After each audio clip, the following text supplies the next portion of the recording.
is the Endometriosis Awareness Month, and we at the Endometriosis Clinic of Kokilaben Dhirubhai Ambani Hospital would like to address all of you with 10 questions on endo.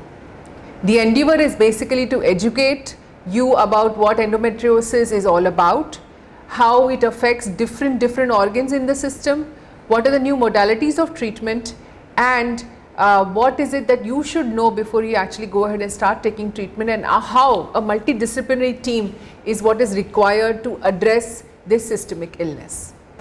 So in our first part of this series, I would like to introduce a very valuable member of our endometriosis clinic team, Dr. Manoj Mulchandani. He is a colorectal surgeon consultant at Kokilaben Hospital and a very big part of the team of endometriosis, who is looking after all patients who have what is called as bowel endometriosis. Now, bowel endometriosis is about 1/3 of patients with endometriosis will have some or the other symptoms with bowel, which will essentially be the large bowel, which is the rectum and sigmoid, and sometimes the small bowel as well. So, Dr. Manoj, the first question that I would like to ask you, what is it about bowel endometriosis? What happens here exactly? So patients generally have symptoms related to mainly large bowel, and most commonly symptoms related to passing of motion. So it's generally pain is the most important symptom. They present with pain when they pass motion. This can be either all the time or initially maybe even cyclical when they are having periods, if it is inflammatory form of endometriosis. Once it becomes fibrotic, then they may have symptoms all throughout the time. Rarely they may present with bleeding PR and sometimes as an emergency with bowel obstruction. So, doctor Manoj, आपने कहा Bawal endometriosis में pen होता है, या period के समय stool pass करने में दर्द होता है, या तो वैसे भी दर्द होता रहता है. बहुत कॉमनली हमने ये भी देखा है कि जिनको एक्चुअली एंडोमेट्रियोसिस होता है वो बहुत बार केवल बावल के पेन, मतलब इंटेस्टाइन्स के पेन के साथ या तो आपके जैसे कोलोरेक्टल सर्जन के पास या गैस्ट्रोएंटरोलॉजिस्ट के पास जाते हैं और उन्हें डायरिया होता है, कॉन्स्टिपेशन होता है, और पर उनका कभी भी डायग्नोसिस नहीं पता लगता है. तो आपने ऐसे पेशेंट देखे जिनको एक्चुअली IBS बोला जाता है कि आपको इन्फ्लेमेटरी बाउल डिजीज है, बट एक्चुअली उनको एंडोमेट्रियोसिस की तकलीफ होती है. ना ये बहुत इम्पोर्टेंट है कि IBS जिसे हम बोलते हैं, IBS डायग्नोसिस होता है जिनका कोई कारण नहीं होता. एंड अगर पेशेंट को एंडोमेट्रियोसिस के दूसरे सिम्टम्स है या उनके पीरियड्स के टाइम उनको पेन होता है, या अगर एंडोमेट्रियोसिस पहले से मालूम है, तो वो रूल आउट करना जरूरी है कि उनको बाउल एंडोमेट्रियोसिस है कि नहीं. पर अगर समझो पेशेंट पहली बार प्रेजेंट करे बिना कोई एंडोमेट्रियोसिस की हिस्ट्री के लिए, तो ये बहुत इजी है मिस करना. बट अगर पेशेंट घड़ी रेगुलरली प्रेजेंट करे तो इम्पोर्टेंट है उनको इन्वेस्टिगेट करना. हालांकि उनको जस्ट IBS बोल के छोड़ देना, better to be sure.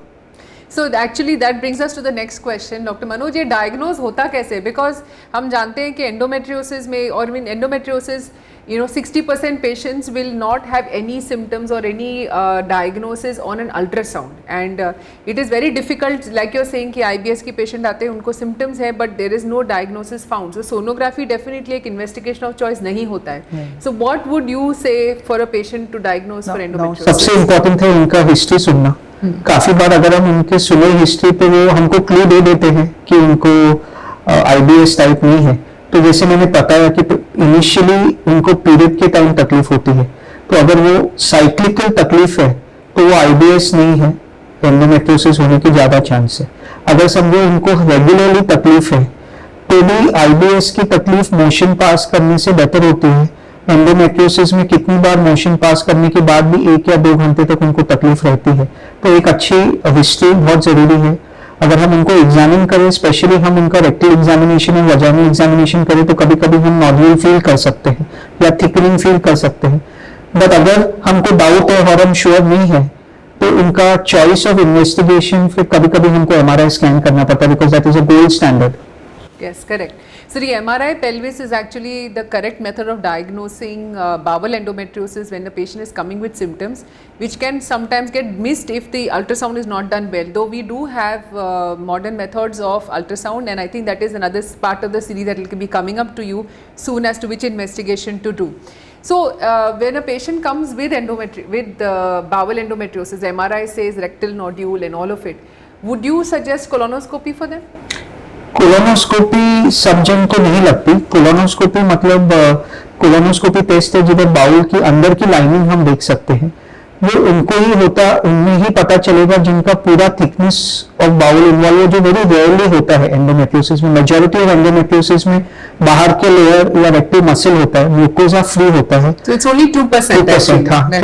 Unless patients जो रेक्टल ब्लीडिंग के साथ आते हैं, जो अगर सिम्टम्स रेक्टल ब्लीडिंग के साथ आते हैं, या जिनकी इमेजिंग में हमको डाउट है कि एंडोमेट्रियोसिस नहीं कुछ और भी हो सकता है, वो ग्रुप ऑफ पेशेंट्स में हम कोलोनोस्कोपी करके देखना चाहते हैं। करेक्ट। और सो बेसिकली कोलोनोस्कोपी, कभी कभार पेशेंट डर जाते हैं इस बात से कि हमको कोलोनोस्कोपी बोल दिया है, एंड फिर वो इस ट्रीटमेंट से हट जाते हैं जो सही लाइन ऑफ ट्रीटमेंट होना चाहिए, इस डर से कि कोलोनोस्कोपी होगी, पता नहीं क्या निकलेगा and etcetera.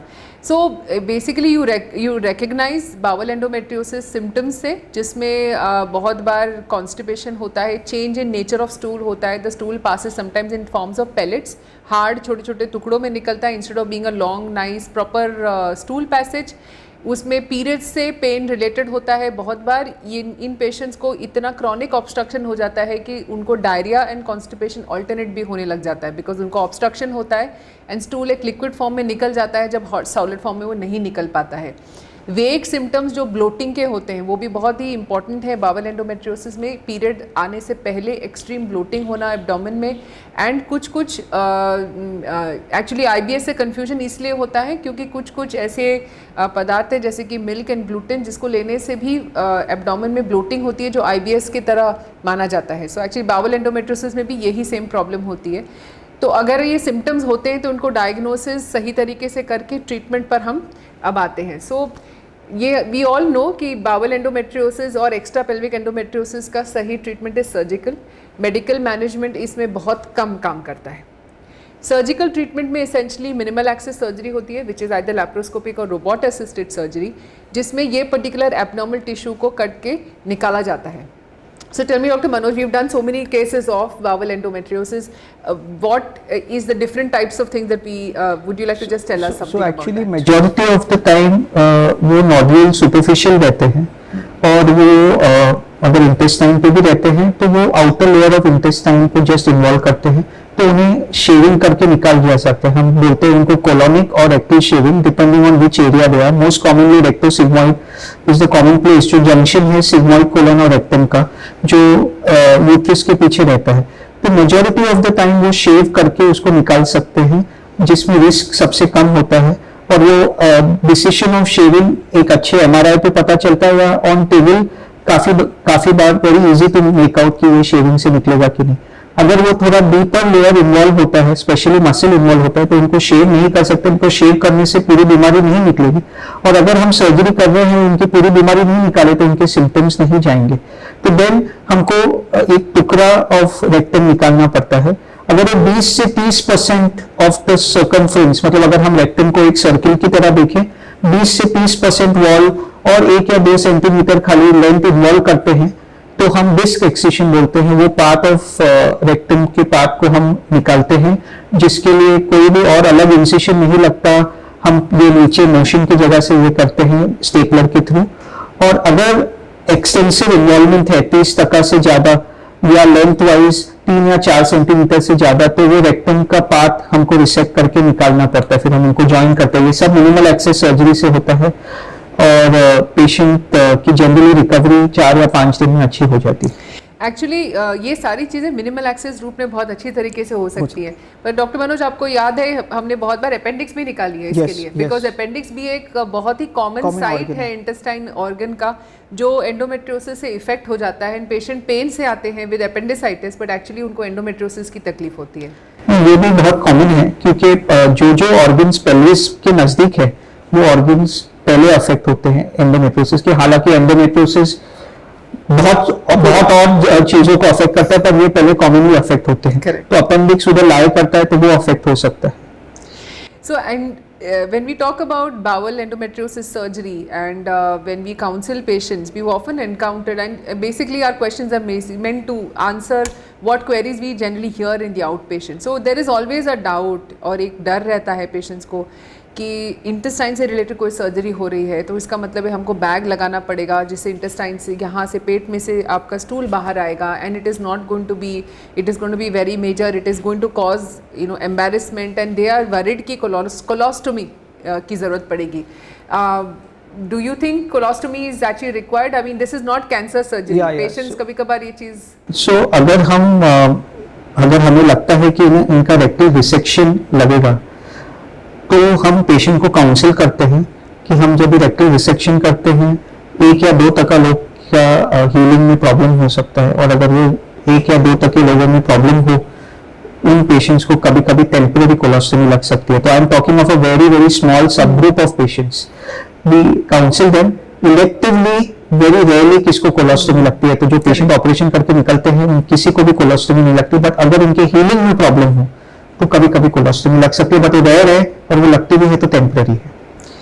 So Bawal endometriosis हो जाने के बाद how is the recovery? Because we also find जब बावल एंडोमेट्रियोसिस की सर्जरी होती है उसके बाद इफ स्पेशली सेगमेंटल रिसेक्शन जब होता है तो patients can have some altered bowel habits, they can have some different issues. So generally आपको क्या लगता है कितना टाइम लगता है उनको नॉर्मल रिकवरी के लिए? तो अगर हम कोई भी इंटेस्टाइन का पार्ट स्पेशली रेक्टम या सिग्मॉइड की वो पार्ट हम निकालते हैं तो उनको 2 से 3 महीना तक कभी कभी लग सकता है to have normal bowel functions. मतलब they are absolutely normal, they are eating, but वो उनको लगेगा कि हम एक बार मोशन जाते हैं नॉर्मली, अभी मैं 3 बार जा रही हूँ या एक दिन नहीं जा रही हूँ. तो वो इरेटिक सिम्टम्स 2 या 3 महीने रहते हैं. जनरली 2 या 3 महीने के बाद they are back to normal. Excellent. So this was basically a series of bowel endometriosis, and since you've seen so many of them, Manoj, what would your advice be to patients who are suffering from this and probably not seeking treatment? What would your ये एक under diagnosed चीज है endometriosis जो बराबर diagnose बहुत कम होती है और डायग्नोस होती है तो भी उसका बराबर ट्रीटमेंट सब जन दे नहीं पाते हैं. काफी लोग मेडिकल ट्रीटमेंट पे बहुत साल रहते हैं और बहुत सफर करते हैं और बहुत पेशेंट्स उसकी वजह से दूसरे रोगों से साइकोलॉजिकल बीमारी से परेशान हो जाते हैं क्योंकि इतनी पेन किलर्स ले रहे हैं, इतनी तकलीफ हो रही है. तो this is a treatable condition if diagnose correctly. And most important इसमें है कि इसकी ट्रीटमेंट है कि जो एंडोमेट्रियोसिस सब जगह है उधर निकालना अगर हम सर्जरी कर रहे हैं तो. हालांकि एक जगह निकाले दूसरी जगह नहीं निकाले तो वो पेशेंट को रिलीफ लंबा नहीं मिलता. तो वो अगर हम राइट जगह पे ट्रीटमेंट ले तो then those patients are really grateful, वो अपनी तकलीफ से दूर हो जाएंगे. Correct. So it's essentially see well and treat well. So you look and treat every single endometriosis you see in the pelvis when you start this kind of a surgery. And thank you very much, Dr. Manoj. These are our 20 questions on bowel endometriosis. Please feel free to comment and ask us any further questions. We'll be happy to reply them back to you. I'm Dr. Anshumala. Thank you very much.